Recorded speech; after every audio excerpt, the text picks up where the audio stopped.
A single candle sizzles against the damp stone as Brother Aidan's footsteps fade into silence.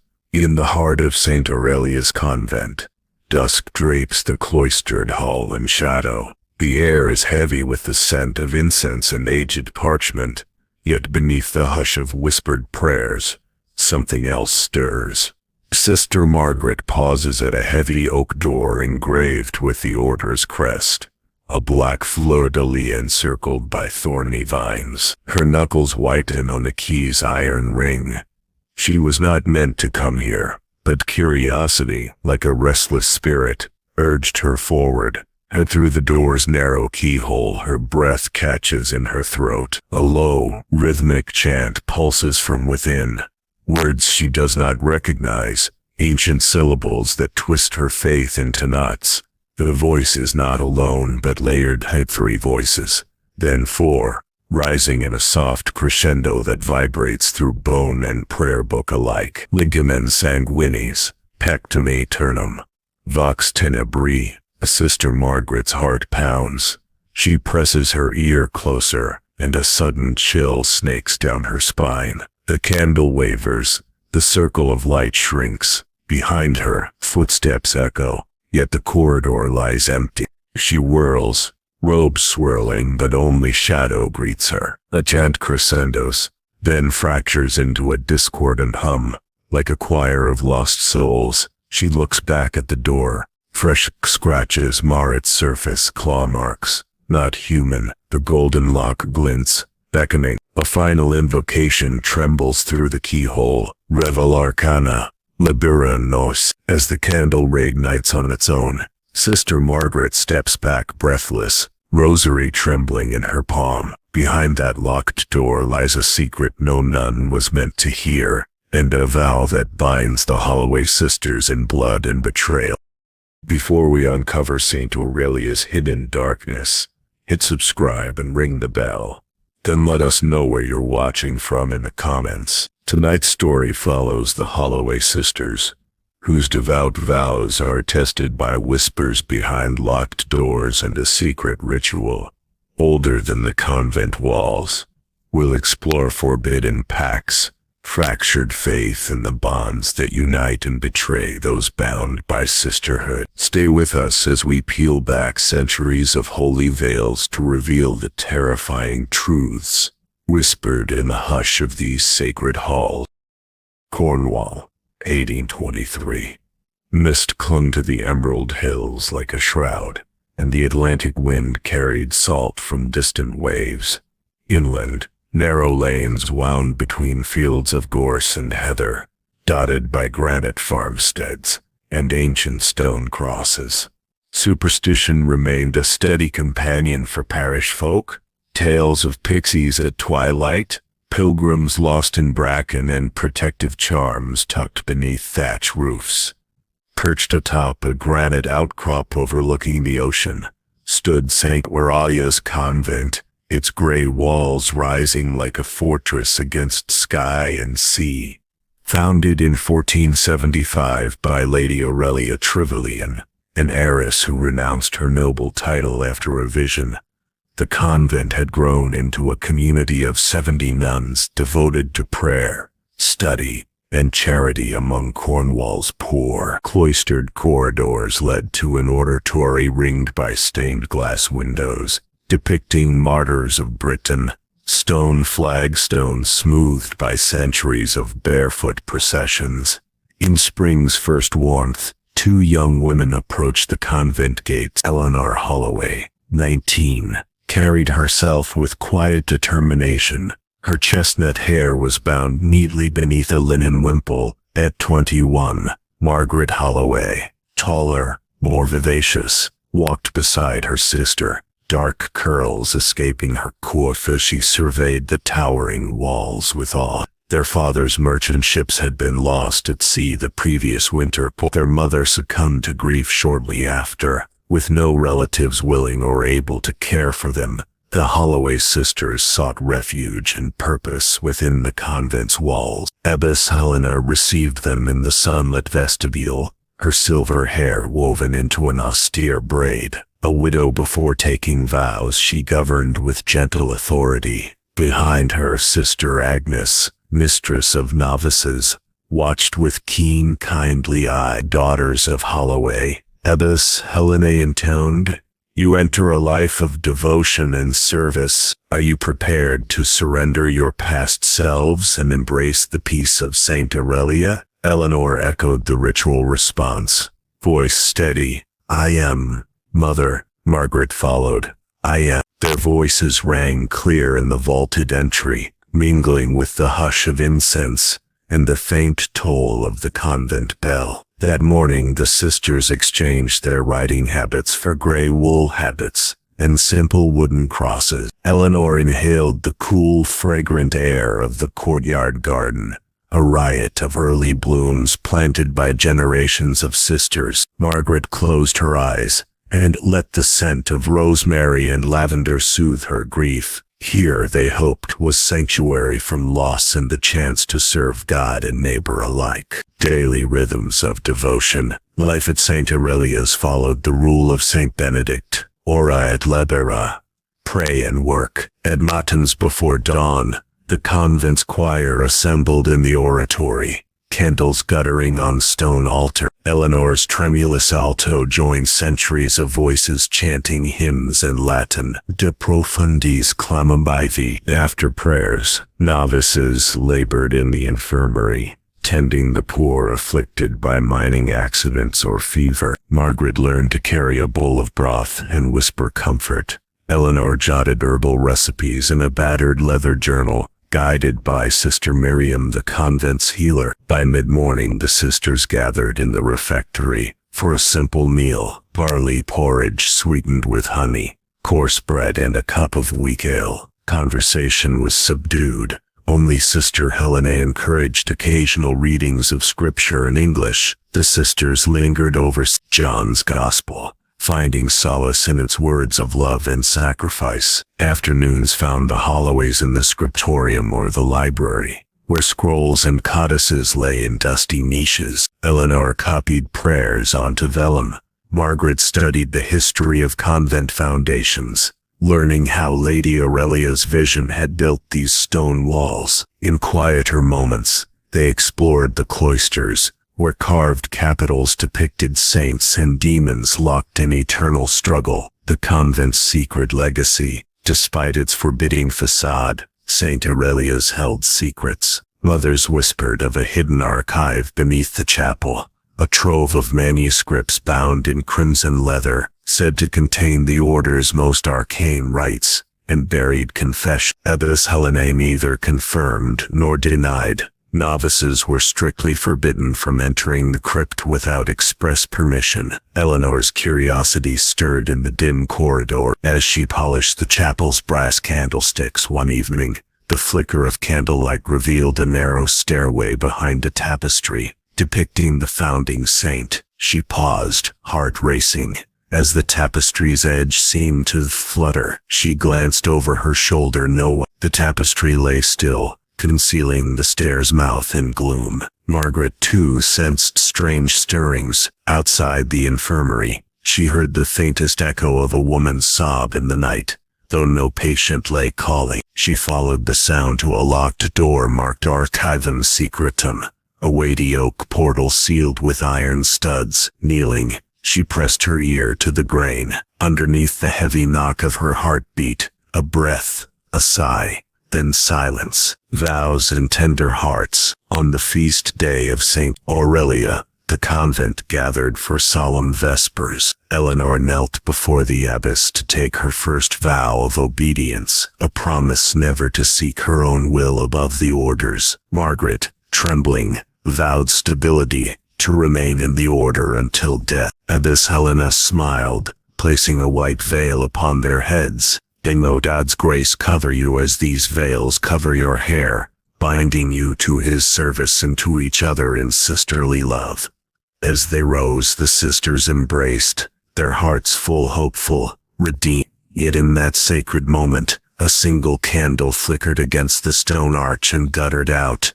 A distant choir voice cracked before regaining pitch, the only discord in the hymn. They knelt again, unaware that beyond the pillars in the oubliette beneath the chapel floor, secrets stirred, words whispered in darkness, promises forged in blood, and sins that would test the Holloway sisters' devotion in ways they could never have imagined. Night had barely settled when Eleanor Holloway awoke to a distant susurrus soft voices weaving through the convent's high arches. She pressed her hand to her chest, heart pounding. The oak door to her cell stood still, but beyond the thin wall the whispers intensified. Sangues, penitenza, lux, obscura. She slipped from her pallet, wimple askew, and padded barefoot along polished stone toward her sister's cell. Flickering lantern light cast spidery shadows in the corridor. Beneath the hush of night, the chant felt like a heartbeat behind the walls. Margaret opened her door, eyes wide in concern. "Ellie?" she whispered. "Did you hear it too?" Eleanor nodded. Voices, but not the choir. They followed the sound down the gallery, past the refectory door, where a single candle burned, despite its keeper's vows of darkness. The whispers drew them closer to the ancient tapestry of Lady Aurelia woven in reds and golds, depicting the saint's vision of an angelic host descending from heaven. Eleanor's fingertip brushed a hidden seam. "Do you see?" she hissed as Margaret joined. The tapestry's fringe hid a narrow gap in the wall, just wide enough for a hand, hard hammering. Margaret traced the seam until the worn wool gave way.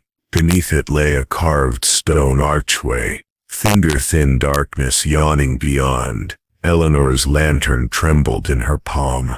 A secret passage, Margaret swallowed. Perhaps where the whispers come from. A leap into darkness, hesitant but driven by faith and fear.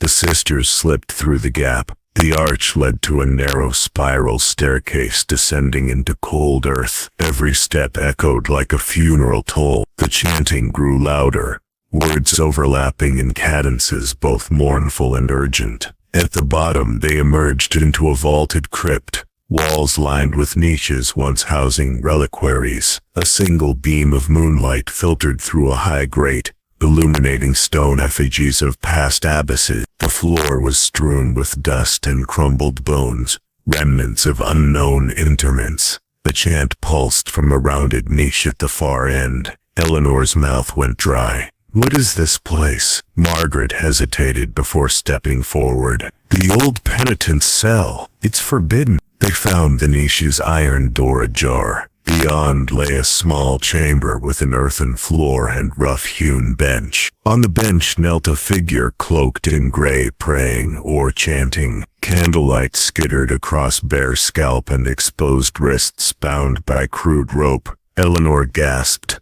"Who?" The figure turned. A nun, Sister Beatrice, one of their mentors, her eyes glazed and lips moving in fervent chant. "Per sacramentum fractum, lux utriviviscat." She dipped a quill into a chipped inkwell, and scrawled symbols in blood-red ink on the stone floor. The symbols glowed faintly, as though alive. "Persuir."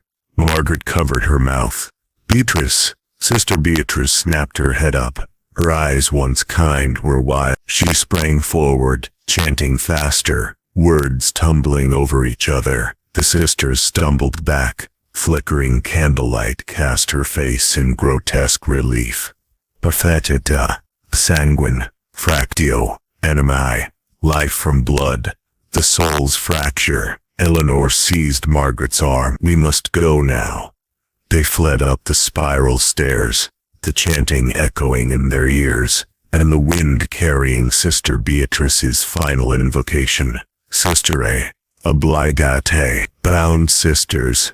Ominous signs in the convent. Eleanor's mind raced. A hidden chamber, forbidden rites, a mentor possessed by some fevered purpose. Margaret's hands shook as she clutched her rosary. The next morning, the sisters reported the whispering to Abbess Helena. The abbess's face paled beneath her veil. "Sister Beatrice has not been seen since Vespers," she admitted quietly. We feared she might begin clandestine prayers in the catacombs, but never this. Abbess Helena ordered the closure of the crypt stair, sealing the tapestry gap with iron stakes and prayers of binding. Yet the whispers lingered, at vesper bell at the stroke of midnight, and in the hush before matins, shrine of the unquiet. Days later, Eleanor and Margaret could not shake the haunting. They sought Sister Miriam, the infirmarian, at her herb-laden cottage within the cloister. Walls bristled with bundles of lavender and mugwort. Miriam's gentle face creased as they recounted the crypt sighting. Sister Miriam frowned. The convent was built upon a pre-Reformation chapel, where secret rituals took place. They said Lady Aurelia sealed away old rites in these walls. Perhaps someone has unearthed them. Margaret's eyes brimmed. Then the secrets belong to us all. We must learn what she sought. Miriam drew a tincture of rue. Take this for courage, but be warned. The shadows of old rituals are as potent as unearthed manuscripts. That afternoon, while dust motes danced in motley sunbeams, Eleanor ventured to the library. The librarian, Sister Agnes, permitted her to consult a folio bound in cracked leather, Acta et Ritus, the convent's necrology and ritual compendium. Among prayers of absolution and harvest blessings lay a torn page, describing the sisters' covenant, a ceremony invoking divine light through blood sacrifice. The page ended abruptly. The sister who binds her heart to another's life calls forth the sanctified flame, yet risks calling the shadow's embrace. Margaret, reading over her shoulder, paled. That's what Beatrice chanted. Eleanor traced the words with trembling finger. Why would any sister do this? Sister Agnes approached. Some feel the convent's strict peace stifles the spirit. They seek deeper communion, or power beyond prayer. But the covenant was condemned and buried in 1692 after a novice's death. The page was hidden for a reason, a narrow escape. That night, the sisters heard rushing footsteps in the corridor outside their cells. They peered through the grille. Sister Beatrice emerged, robe stained, eyes aflame. In her hand, she held a rusted key, its teeth twisted into a serpent's head. She jabbed at the lock of another door, this one bearing no inscription. As the click sounded, the sisters pulled away. They did not see where Beatrice disappeared, nor did the guards appear until dawn. By then Beatrice was gone, her cell empty, save for a single black rose laid on her pillow. The abbess decreed a period of silent vigil and fasting. Sisters knelt in prayer throughout the day, yet the echo of forbidden chants haunted each chamber. Hidden passages unveiled, driven by duty and dread. Eleanor located the door Beatrice had unlocked, a narrow hatch behind the chapel's altar. Beneath it, a sloping tunnel led deeper into rock. Along its walls, soot-blackened handprints marked the path. At the end lay a chamber carved with crimson symbols identical to those in the crypt. In the center stood an iron brazier filled with ash and vestiges of burnt parchment. Margaret found scraps, a ledger listing sisters' names with dates beside them, some crossed out, albeit others unchecked. At the bottom scrawled in trembling ink, the sisters' covenant continues. Blood knows no sea. They descended further, discovering a narrow archway, leading to the infirmary's undercroft. Emerging just behind Sister Miriam's cottage, the revelation hit Eleanor like a gale. The entire convent, its very foundation, harbored secret veins of old magic, ritual rites, in defiance of their vows. As dawn broke over St. Aurelia's cloisters, the Holloway sisters stood at the threshold of truth and terror. Whispers in stone corridors and hidden passages had unveiled a conspiracy older than their own faith. A conspiracy that would test their devotion, their loyalty, and their very souls. The convent, bathed in sunlight, seemed serene, yet in every shadow, in every hush, the echo of forbidden voices warned that the Holloway sisters' trials had only just begun. Years before Eleanor and Margaret Holloway ever set foot within St. Aurelia's walls, the convent's founders fought for its very soul. In 1475, Lady Aurelia Trevelyan, heiress to the Trevelyan estate, and rumored to bear the site, experienced a vision beneath the same moonlit cypress grove the Holloway sisters would later tread. Lady Aurelia's vision. Aurelia knelt in prayer beneath an ancient yew, heart heavy with grief. Her fiancé, Sir Rowan Penrose, had fallen in battle defending Cornwall from raiders. She implored God for guidance, offering her life in penance. Suddenly, a pale figure emerged in flickering torchlight, an angelic form radiating white fire. In a voice of both thunder and whisper, the figure intoned, "Daughter of blood and burden, build a sanctuary here. Let your sisters bind their lives to mercy's oath, sealed in sacrifice, that this place may stand for ages." The vision passed, leaving Aurelia with a single white feather and a profound conviction. Founding the order, a month later, Aurelia stood atop the granite outcrop surveying the coastline. With the white feather nailed above a simple altar of stone, she gathered 9 companions, noble women, widows and women seeking respite from war's chaos. Beneath a raw-hewn canopy of oak, Aurelia spoke the first vow, "By life for life, and blood for mercy, we bind ourselves in service. Let no sister shrink from sorrow, nor falter in faith." One by one, the women pressed their left palms to the altar, where red wine merged with drops of their blood, and the feathers silvered down. The wine glowed in the dying light, sealing their bond. From that moment each new sister would swear the sister's covenant, repeating Aurelia's words and touching the feather as a sign of shared sacrifice. Building the walls with funds from her late father's estate, Aurelia commissioned masons and master builders. Foundations rose from quarry stone. Cloisters formed graceful arcs around a central garden. Yet beneath the chapel's nave lay a hidden crypt, a vaulted chamber whose oak door bore the fleur-de-lis and thorn motif. Within, the white feather rested upon an iron brazier, ever burning by consecrated flame. Aurelia entrusted the crypt's keys to the first abbess, who was instructed that only in dire need, when mercy's work called for extraordinary means, should the sisters' covenant be invoked. The first blood rite.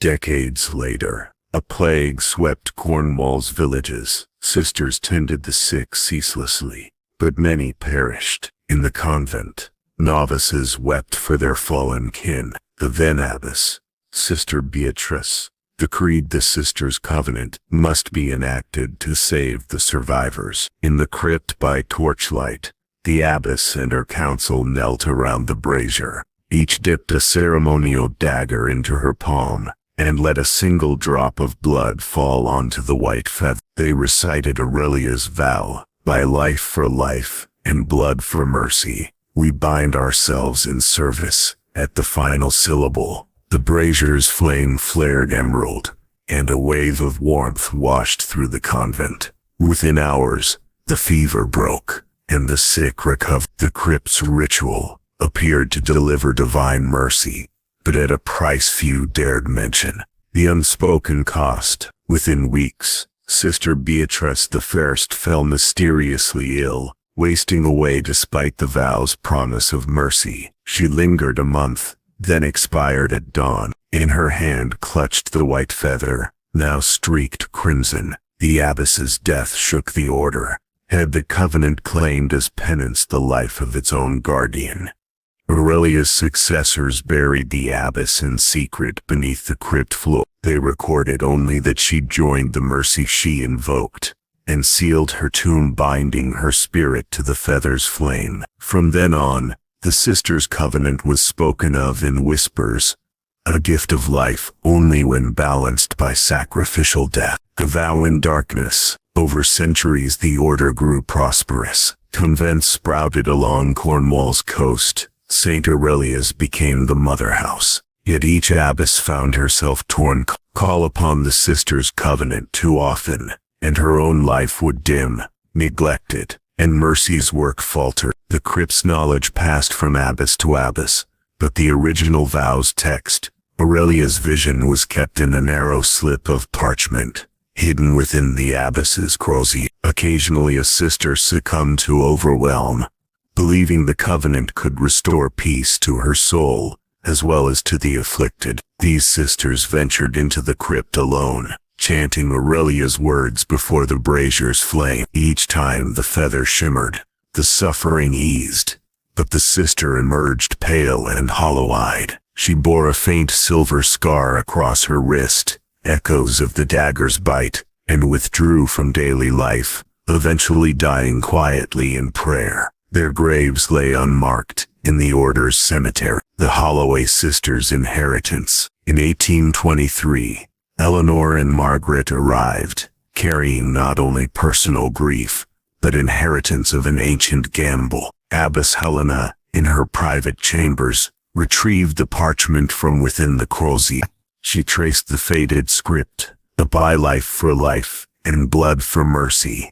We bind ourselves in service. Let no sister shirk sorrow, nor falter in faith. Her gnarled finger lingered on the words life for life, and blood for mercy. She read Aurelia's account of the green flame that lifted the plague, and the account of Sister Beatrice, the first, whose spirit was bound to the covenant's cost. As she glanced toward the window overlooking the cloister, she saw Eleanor's silhouette against the moonlight, unaware of the vow she would soon confront. Sister Helena knew the time would come when necessity would summon the covenant anew. She placed the parchment back and whispered a prayer. May these walls hold your secret, Lady Aurelia, until mercy demands its price again. A tapestry of blood and faith. For the Holloway sisters, the past had always lived in stone and stained glass. Now, as they knelt in the crypt, with the candle's flicker returning to steady glow,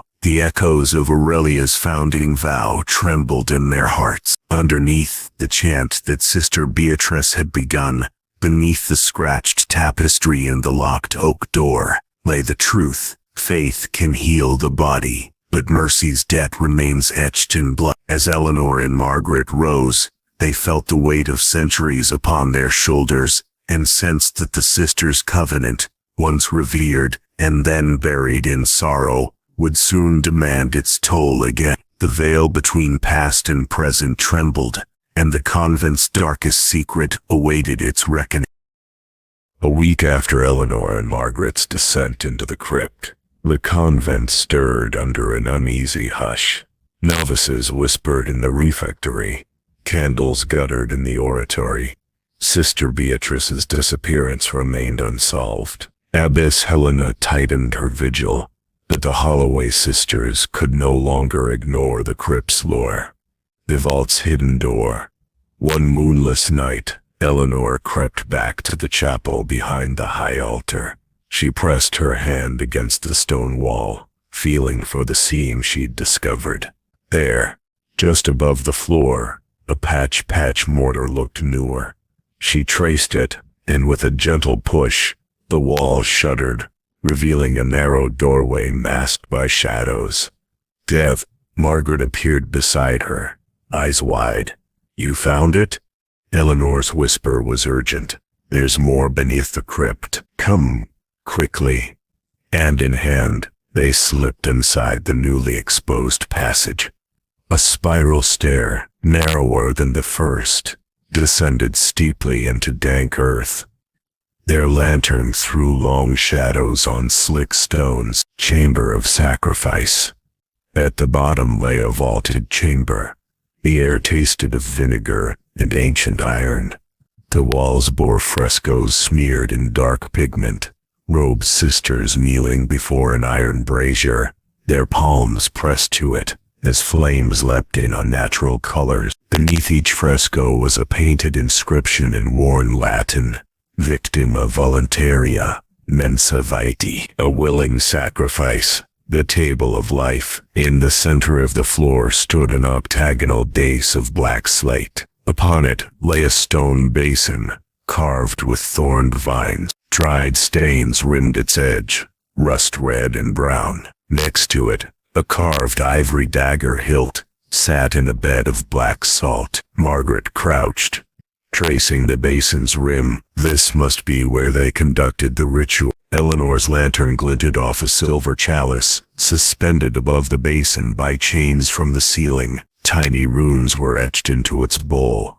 Per sanguinum viscera, revelantur. Fragments of a manuscript, scattered around the dais, were fragments of parchment, scorched at the edges. Eleanor gathered them carefully. The Latin text was partial but chilling. Vice, manus oscillator affera, ex sanguis, vita, transmutor. The living hand kisses iron, lifeblood is transmuted. Another fragment illustrated two sisters kneeling opposite each other, pressing palms into the basin as the chalice tipped to collect the blood. The final remaining lines read, Vita, trovita, post, fata vincula rupta, anime visasim, almighty bet. A sister's confession, that is. Suddenly, the sisters heard muffled sobs in the darkness beyond the dais. They exchanged a frightened glance, and crept toward a narrow archway in the wall. There, huddled in a niche, was Sister Gertrude, the convent's sacristan, her habit torn, eyes rimmed with tears. Eleanor knelt beside her. Sister Gertrude, what happened here? They called it the rite of the veiled heart. My mother, our abbess then, chose a novice as the willing sister. They bound her wrists. She let her blood spill into the basin. The chalice filtered her life into the cruciform branches above, and she died believing she saved us all. But the abbess, Gertrude gasped, wrestling her shawl. She took the chalice afterward, and drank her sister's blood, said it was mercy, but she was never right again. Margaret pressed Gertrude's hand. Why did you hide this? Gertrude's tears fell. I swore the veil. I buried the rite. But Sister Beatrice, she found these walls. She read the parchments. She thought we could use the ritual to change our fate. She stood abruptly. I must go. She fled down the passage, leaving the Holloways to the crypt's dark secret. Symbols of the lost rite. Eleanor and Margaret surveyed the chamber in horrified fascination. The basin, carved from black slate, its runes glowed faintly under lantern light. Drips of dried blood still flecked its edge, a testament to long-forgotten ceremonies. The chalice, suspended above, it bore twin serpent handles, the serpents of Eden and knowledge, suggesting the ritual's origin in transgressive wisdom. The dagger, ivory hilt, carved with angelic faces, its blade tarnished by age and blood. Its presence confirmed the rite's intimate violence. The frescoes, sisters in prayerful ecstasy, half obscured by ash, faces washed in devotion and dread. Margaret whispered, This was meant to bind mercy and sacrifice, but mercy twisted into horror. The veil parted. Eleanor blew out her lantern, letting moonlight sweep across the chamber, through a grated aperture high above. Silver beams picked out the chalice's runes and the basin scar. She murmured Aurelia's vow from memory. To by life for life, and blood for mercy, we bind ourselves in service. The words echoed, stirring echoes of long ago chants. Margaret joined in softly. As their voices mingled, the air grew heavy. A distant thunder of wings or wind in the vault beyond shuddered through the walls. They ceased singing. Silence pressed. Margaret laid a trembling hand on the basin. We must tell Abbess Helena. Eleanor shook her head. No, if we do, they'll seal this place forever. The convent's peace shattered on the eve of the feast of Saint Cecilia, patroness of sacred song, when Abbess Helena fell gravely ill. Her trembling hand could no longer hold the crossing-arm it concealed, Aurelia's founding parchment. Panic rippled through St. Aurelia's. Without an abbess, the order risked collapse, and outside interference from bishops eager to seize its lands. Ambition in the novitiate. Margaret Holloway, by now probationer and favored by Sister Agnes, saw her opportunity. She had always admired the abbess's strength. Now she whispered to Eleanor and the candlelit scriptorium, "If I secure the abbess's office, I can protect the convent from secular control and preserve Aurelia's legacy."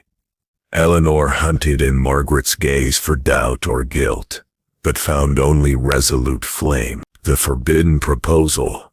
That night Margaret crept to the secret crypt door, key in hand, guided by Beatrice's half-crazed chant echoing still in her memory. Eleanor followed, heart heavy. In the hidden chamber, the iron brazier stood cold. On the dais lay the ivory dagger and the chalice of serpent-ruined silver. Margaret lifted the dagger, its carved angels worn smooth. "I must act," she said softly, voice trembling, "to save our home."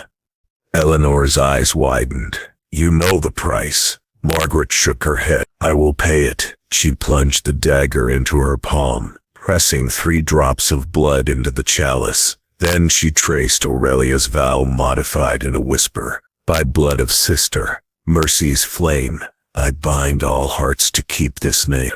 Let convent's walls stand ever strong. This vow I make to right all wrong." No chant echoed back, only silence. Margaret looked up triumphant.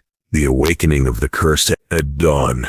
The convent stirred to disaster. The oratory's stained glass windows, once vibrant, lay shattered, colored shards strewn across the flagstones. The morning bell tolled, but no voice answered. Matt. In the refectory, bread and ale lay untouched at each place, yet the tablecloth was stained with a single red smear from the chalice's rim. Sister Agnes, awakened by the crash, hurried through the cloisters. She found Eleanor crumpled by the secret door, tears streaking her cheeks. "What have you done?" she cried. "What has Margaret done?" Eleanor could only whisper. "She invoked the right to save us all. Go back and vows." Margaret appeared then, her hands still bloodied, habit askew. She raised her gaze to the shattered window. "The convent will endure," she declared. "No bishop can claim what I have consecrated." Sister Agnes reached for her crucifix. "You've broken the sisters' covenant. You've called down the very curse we swore to bury." Margaret's face twisted to her. "If sacrifice secures us, then sacrifice I will give." The first toll that night, the convent's walls groaned as if alive. In the novice's wing, Sister Lucinda cried out.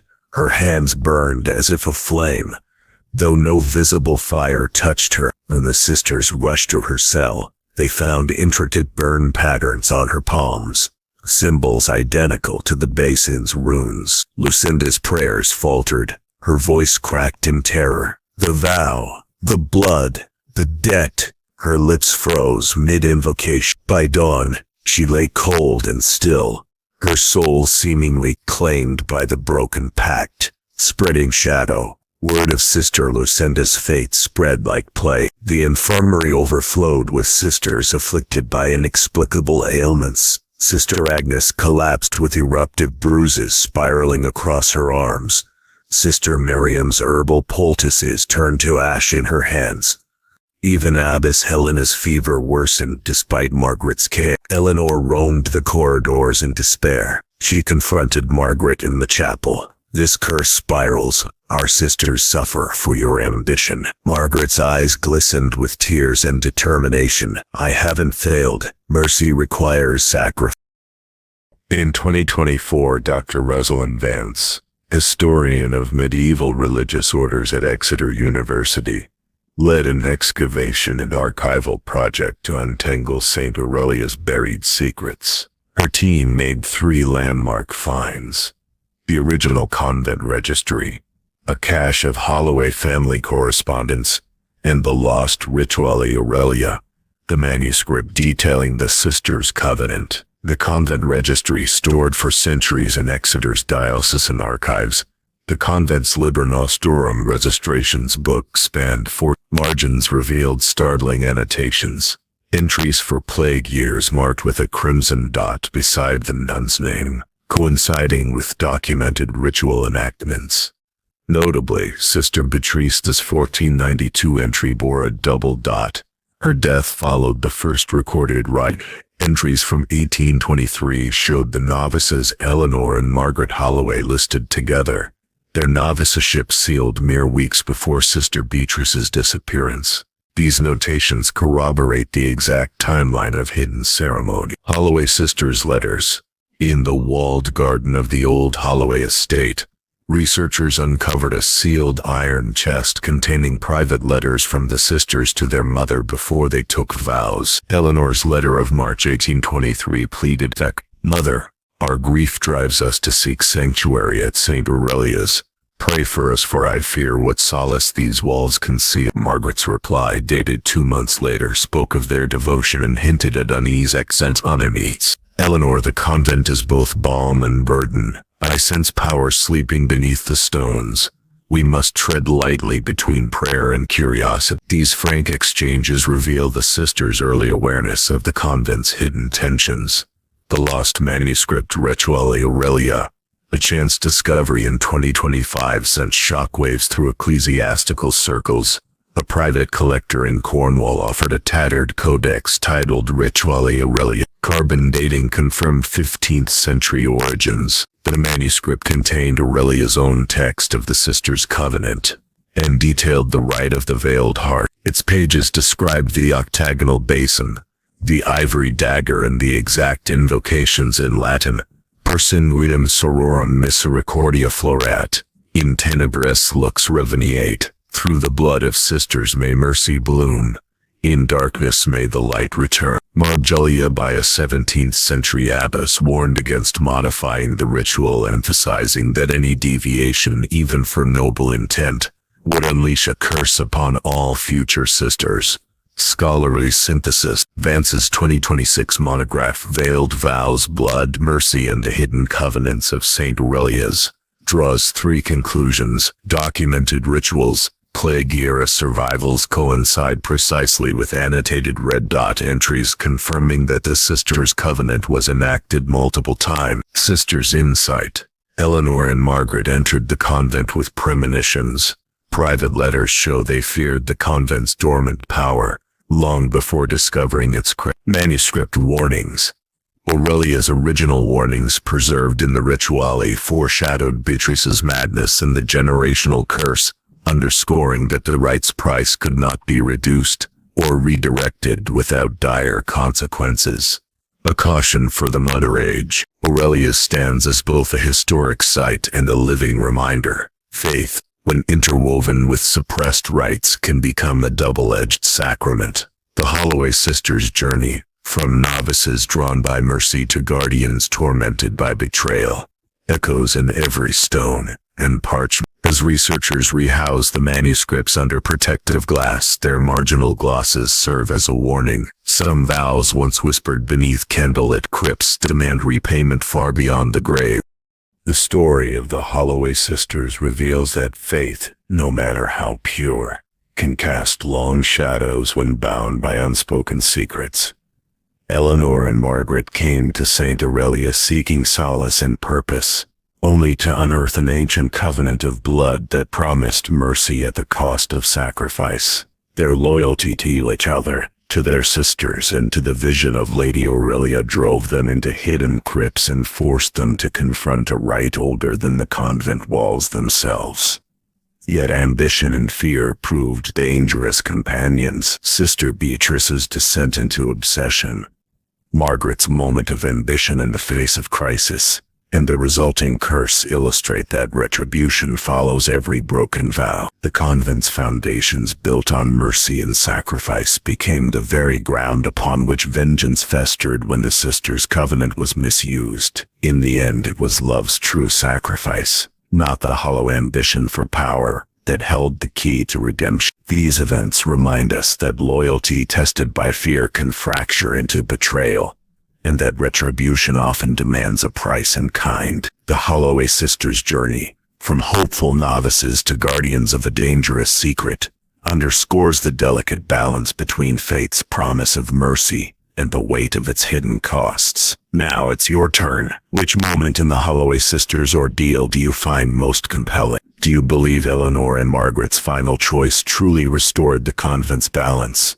Or might the curse linger in shadowed corners? Have you encountered legends of secret rituals in other monastic orders or sacred sites? Share your theories, insights, and any similar stories in the comments below. Your perspectives may be featured in our next deep dive. If this tale of faith, loyalty, and retribution captivated you, please give us a thumbs up and subscribe for more horror, history, and mystery. Don't forget to ring the bell so you'll be the first to know when our next story drops. 1742 Bavaria, the clockmaker's daughter. Time stopped at midnight. A chilling mystery of forbidden inventions and trapped souls. Until then, remember that some vows are meant to remain unspoken, some doors unentered, and that the darkest secrets often lie behind the most sacred walls.